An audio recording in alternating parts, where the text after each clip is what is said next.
Hi, and welcome to this edition of Healthcare Leaders in Simsbury. I'm your host, Kurt Palmer. In our previous program, I mentioned to you that for a small town, Simsbury has a tremendous amount of assets, whether it's our beautiful neighborhoods, great recreational and entertainment facilities, places to dine and shop, or our top-notch schools. We really have a lot to be grateful for and the tremendous assets we have here in town. This program really features the people assets, folks that have lived or work in Simsbury that have made a contribution, particularly in the area of healthcare, insurance, and employee benefits. And I'm very pleased to have as a special guest here on the program Oz Griebel, who since 2001 has been the president and CEO of the Metro Hartford Alliance. The Metro Hartford Alliance's mission is to ensure that Greater Hartford competes aggressively for capital, jobs, and talent. And a part of the Metro Hartford Alliance is the Connecticut Health Council. The Connecticut Health Council's mission is to really promote Connecticut as a center of healthcare excellence. So, Oz, thank you so much for being here. I really appreciate you spending time with us. Pleasure to be here, Kurt. So the first question I like to ask my guests, because the focus is Simsbury, is right. How did you come to be in Simsbury, and maybe you can share a little of your experience in town? Sure. In 1993, I was with what was then Bank of Boston, and was transferred down here. We had acquired Society for Savings, so I had the opportunity to come down and work with a group of people who were leading the bank down here. We had young children at the time. Our oldest was in third grade, so we were looking at the right area. Both easy commute, but more importantly, having a good school system. So that's how we got here, and lived here in town for 20 years, was heavily involved with St. Mary's Parish and with Little League and other youth leagues here. So it was we had wonderful friends here in the community, many of whom I stay in touch with. So it was a great 20 years. Yep. Well, you've had an opportunity, having been in the community for a while, and been active on civic and business boards, and so you've had a chance to interact with a lot of people that are in the healthcare and insurance business. Right. And I want to get to the Connecticut Health Council specifically, right. But I'm interested in your perspective on the healthcare industry overall. I mean, there's plenty of questions and debate about cost and complexity, the Affordable Care Act, and so forth. Right. So maybe you can share a little of your perspective on healthcare in the state or generally?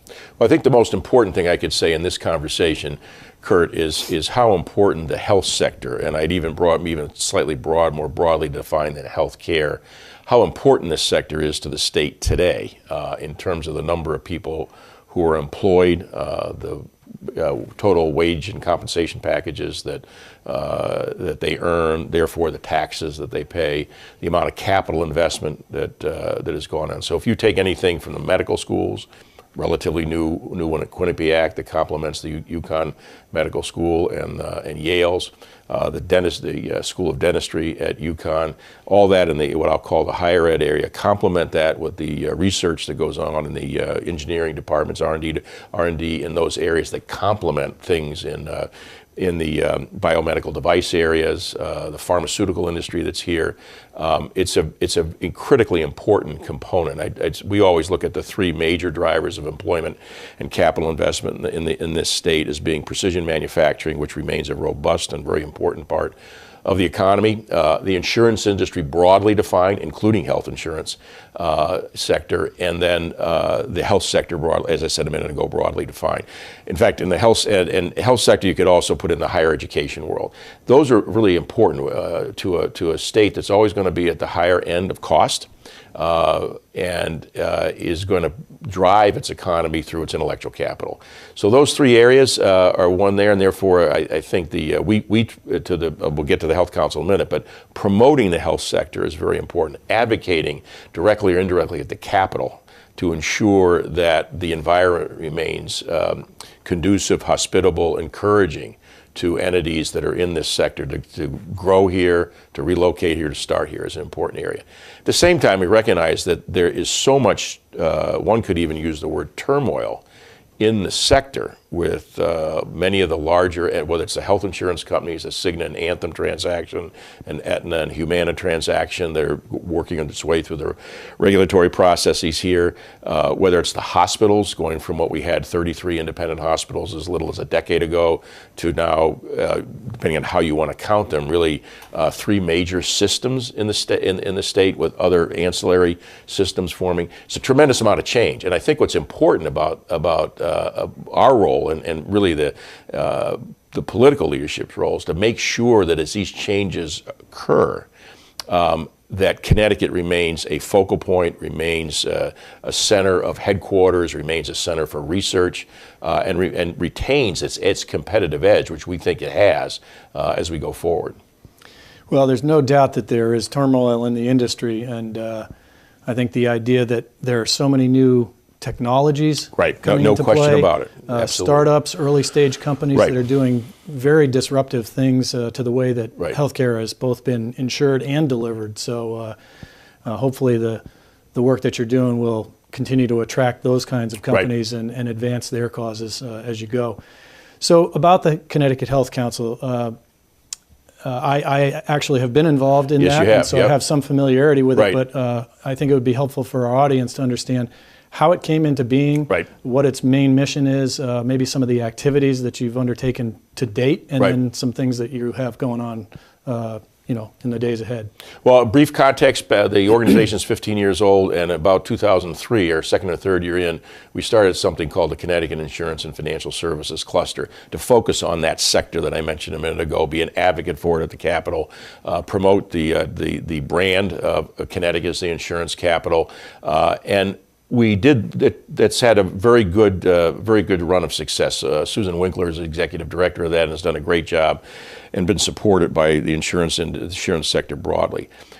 We every 4 years go through an evaluation with our investors, and in 2011, when we did that, Bob Petroselli who is on our board and a Simsbury resident, highly successful entrepreneur, as now his current endeavor has been Women's Health USA. Came to us with an idea to a large group of our investors to say, gee, I've come across Nashville's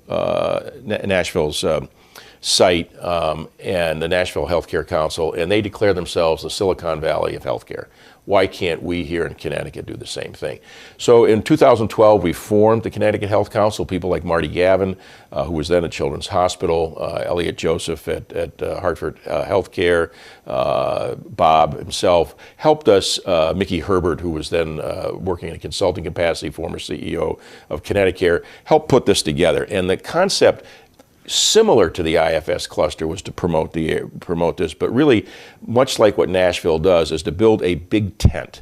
So unlike what we do with a cluster, we don't necessarily go up and advocate specifically at the Capitol for any one of these sectors. Because as I said earlier, this sector is very broad. It's hospitals, it's insurance companies, it's the medical practices, it's the medical schools. It's a very diverse group, all of which are critical to ensuring that Connecticut is this center of health excellence. So as you said a minute ago, the mission we formed was that we formed the Health Council, and the word Connecticut is in it. It's not the Hartford Health Council, is to promote the state as a center of health excellence and as a driver of employment growth and increased capital investment. So the way we've gone about it, and you've been good enough to attend a number of them, we've done it. We've built the big tent primarily through programs, and we put programs on for not just the entities, what we call our founding partners of the council, but for the general public, to showcase specific things that are in here in the state that we believe help elevate this reputation of being a center of health excellence. And those programs have been on everything from mental health to the SIM initiative that was launched by the state several years ago. We've had discussions about diabetes and had folks from the Joslin Clinic down to talk about what we have here. Last year, when we went through after our fourth year, one of these 4-year cycles, a number of the folks in the Health Council was challenging us to say, well, that's been okay, but what's that really doing to elevate the stature? I think the point we've landed on, Kurt, and I think it's, is we look at the challenges that the state has fiscally at the state level and then a number of our municipal levels. it's pretty clear that greater collaboration is the way we have to go. And as we're seeing this, as we talked a minute ago, you're seeing consolidation in the hospitals. You're seeing consolidation in the hospital, in the health insurance sector. You're seeing consolidation in the medical practices themselves. That's going to put certain pressures on each of those silos. And our concern, and what we believe is the glass half full approach, is by these sectors talking more to one another, seeing where where one sector can benefit another, as opposed to being solely in the competitive you win, I lose concept, is where we're trying to go. So, and we can go into as much detail on this as you want now or later in the conversation. We're trying to elevate this through a forum we're going to hold in D.C. In September, where part of the goal is to get some leaders from the health sector out of town, out of Dodge for 24 to 36 hours. Have that kind of networking opportunity, be informed by policy leaders in D.C., but also showcase what Connecticut is doing to those policy leaders, people from NIH, people from our own Connecticut federal delegation, to other leaders who sit on committees of cognizance, that when you're looking at where you might want to experiment with federal dollars or NIH dollars, look at Connecticut. Look first of all, our size, which in this context is really a benefit. We're not spread across. You can deal with the entire state, as we know, subject to traffic on I-95. You can get through the state in about 2.5 hours. There's tremendous, as I said earlier, tremendous intellectual capital in these sectors. So this notion of, again, making sure that we keep our eye and do everything we can to support this very important sector is what the council really is all about. So the event in D.C., I think it's in September, you Correct. mentioned? Yep. This is independent of any kind of public sector involvement or Connecticut state government. This Correct. is really just the Connecticut Health Council organizing and coordinating this. Yeah, and we hope, having said that, Kurt, we're hopeful that the governor or Catherine Smith from DECD or the lieutenant governor who's been heavily involved with Access Health, that they'd be part of this discussion, not to be the primary areas of focus, but to listen the way we're asking all the attendees to listen to what other people are doing in the sector. And it's not that the conversations aren't going on in some way, but they tend to go on in the context. Let's say the health insurers having their negotiations with the hospitals. They're talking, but they're talking about specific contractual relationships. Right. Insurers want to make sure that they're getting paid an adequate rate. Hospitals wanting to make sure that they're getting full coverage, not paying more than they want to pay. That whole debate that goes on. And those are going to continue to go on. What we want to do is see if we can find a way, and I don't know whether elevate's the right verb, but to have a discrete conversation about how we can play together and make Connecticut and make our health sector important. The one important thing that's emerging here, I think, Kurt, that we're hopeful we're going to get some, for example, on the hospital side, that we'll get some board members to attend. Many of the board members, chairs and whatnot, as you know, are leaders within private sector entities, non-hospitals, non-health sector areas.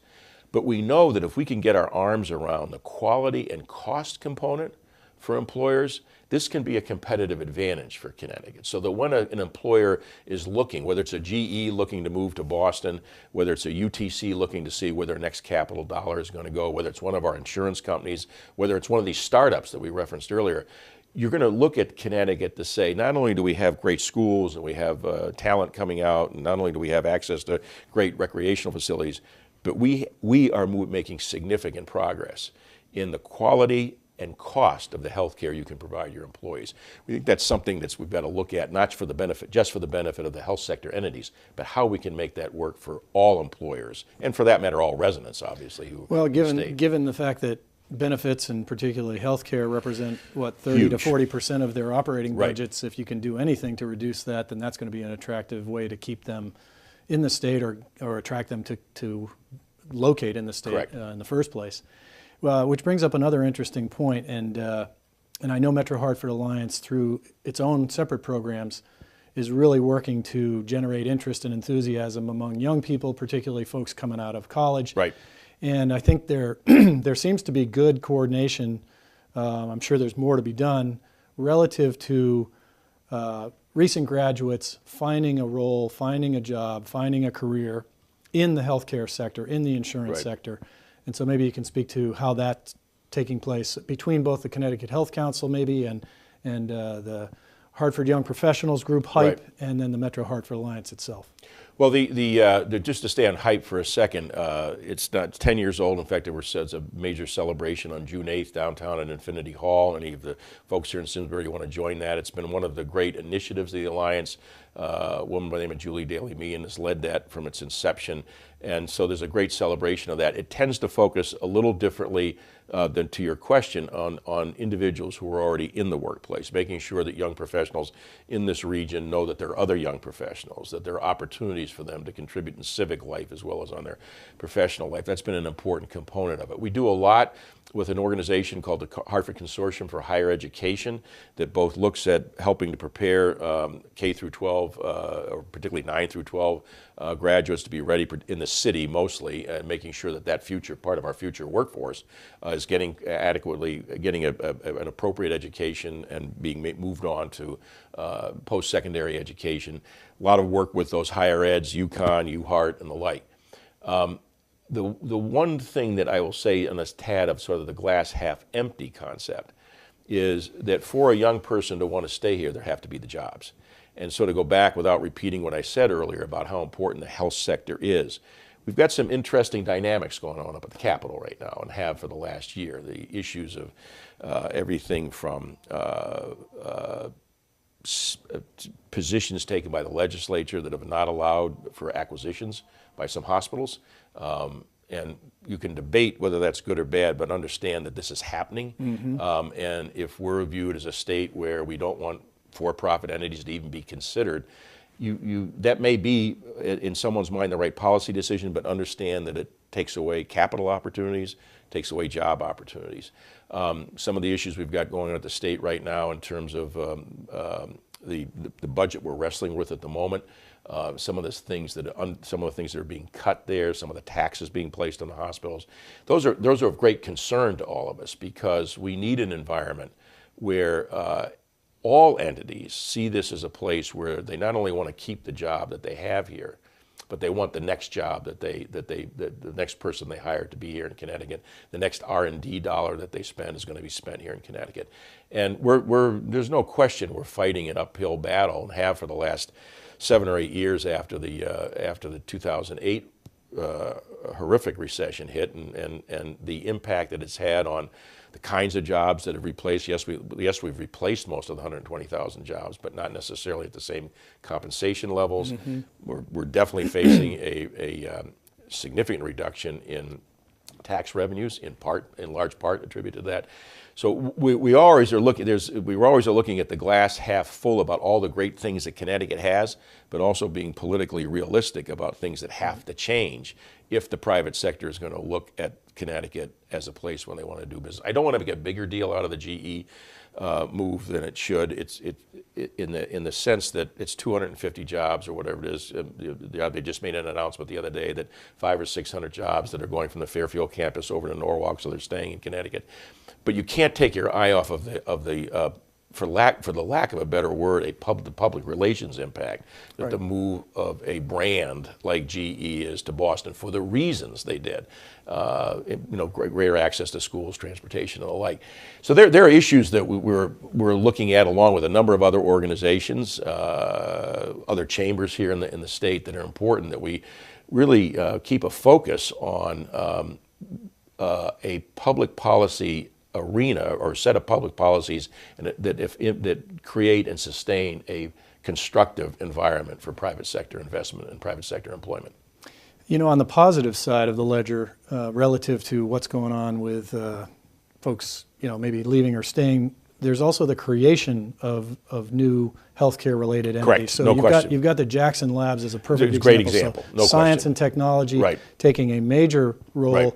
in the state right here, a leader in its field, Yep. and so that most likely is going to attract some very good talent, some Right. high intellectual capabilities there. So that would be one example. But I'm interested in also your perspective on any kind of organizations or structure for innovation, incubation, that sort of thing, because there are so many companies that are looking to get a foothold in this business.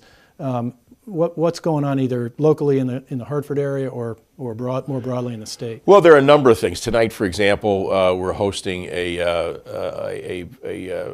event for 3 Israeli companies, 2 of which are in the health sector. So a lot of foreign direct investment. There are a number, what I just went through on the domestic side, how we compare favorably or not with other states. There are many foreign companies that we're trying to attract. We've had a history of 40 years of German companies, precision manufacturing companies being here in the state. We've made inroads under the Malloy administration with Catherine Smith with Israel. So the idea of promoting Connecticut as a jumping off place if you're trying to move into the U.S. market as a place where you want to go is an important element. Connecticut Innovations has a $1 million competition that they launched last month on the fintech and health tech areas to attract companies. I think there'll be 5 winners. Actually, it's a $5 million commitment. I think the winner gets $1 million, and then there are prizes down below, so long as the company is either located in Connecticut or relocates to Connecticut. We have a very strong relationship with an entity called Reset, which is Kate Emery started as a social enterprise organization. They open offices over in Park Street to have with accelerator programs. There are a number of things going up at UConn, NERAC up near the Mansfield campus. There are a number of entities that are around. You've got I'm not as familiar with it, but I know that there's a relatively robust angel set of angel investors that are looking to that. So the beauty of Connecticut has always been its intellectual capital, the ability to reinvent itself or to find the next new invention, whether you go back as far as the bicycle or Sikorsky and the helicopter or the United Aircraft before it was UTC. I mean, there are a series of things that have gone on in this state. And clearly in the medical side, and this is where anesthesia was invented or discovered back in the late 19th century. So I think what we're trying to be sure that we do in the state, working with Governor Malloy, working with the legislature, working with other political leaders, and working with leaders in the sector, as I said a minute ago, is to have that environment where Jackson Labs, to your point. Jackson Labs came down because the state made a very aggressive move. Governor Malloy when they were looking to take their genomic research and go to Florida, and Florida decided not to fund them. We're fortunate that they chose to come here. The goal, though, Kurt, is to try to do as much as we can where a private sector entity will come in on its own nickel, or the bulk of the investment its own nickel. And there's always going to be a role for government. It's important that government not only provide the basic services in terms of roadways and the like, but also that we know that our educational systems are providing the kind of talent that people want, that we're brokering relationships with either other entities in the state or elsewhere so that a company like Jackson Labs, an entity like Jackson Labs will be successful, but ideally not necessarily with the state support that's needed. Right. And that's where I think we need to go, and where a number of folks are trying to drive the state. We got just a few minutes left, Sure. And I wanted to ask you a question, which is probably subjective in nature, but we've always thought of ourselves and maybe been known in the industry as the insurance capital of the world. Right. I guess the question is, are we still that? And if so, why? And if not, why not? Well, the simple answer to the question is, if you don't declare yourself the insurance capital, nobody else is. And there are plenty of other areas around the state, the country, who will say that they are. We believe that is still, and use it, that we are the insurance capital. As I mentioned her name earlier, Susan Winkler, the last several years we've done an insurance market summit. That'll be held this year on November 10th. We have 3 CEOs from MassMutual, Voya, and from the Hartford, Chris Swift from the Hartford, to ideally attract people from around the country to showcase what is going on here in the state of Connecticut, the kinds of intellectual capital we have in these areas, some of the innovative things that are going on in the sector. Part of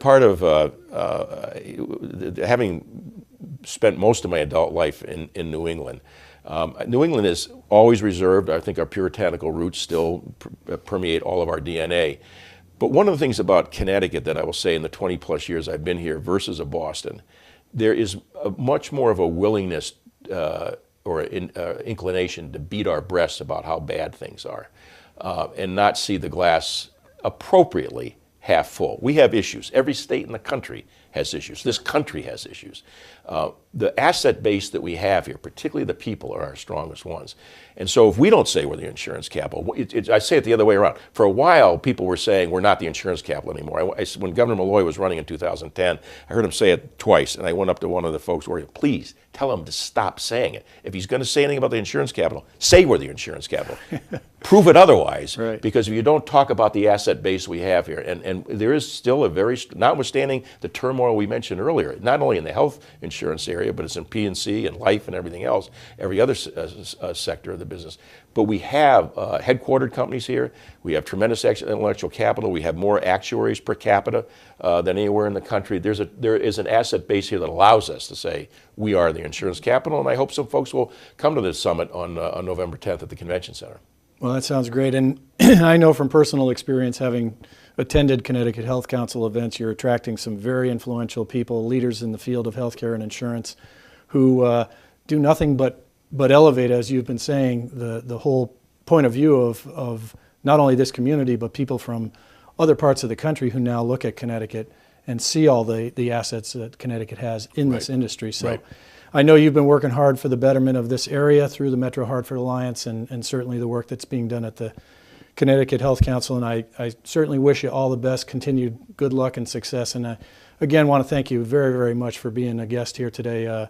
Your comments are really interesting to listen to and informative for our audience, so I appreciate it. Well, I appreciate being here. As I said, I had great 20 plus years here in Simsbury, so and I've remained a lot of friends, and this is part of the same region. That's the one thing I want to make sure we all remember. Very much. We're all in this together, all 1,000,002 of us. Very much. Well, thank you to our audience as well. We appreciate you tuning in and hope this program was informative for you as it has been for me, and we'll look forward to talking with you again next time.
Since 1984, SCTV has been the place to turn in Simsbury to watch local government in action. But we're more than local government and school meetings. SCTV is the only place where you can check out all the candidates in local elections. We have high school sports and exercise classes. Other shows keep you up on health, finance, poetry, music, and Simsbury hot topics. Now we need your help. Simsbury Community TV is embarking on a major capital fundraising campaign to bring SCTV into the 21st century. We've received a generous grant from the Hartford Foundation for Public Giving, but now we must match it. We want everyone to watch us on TV or on our website, but even if you never do, please help so that we can continue to keep your government open and you informed. Someday, when there's a crisis, you will want SCTV to be there.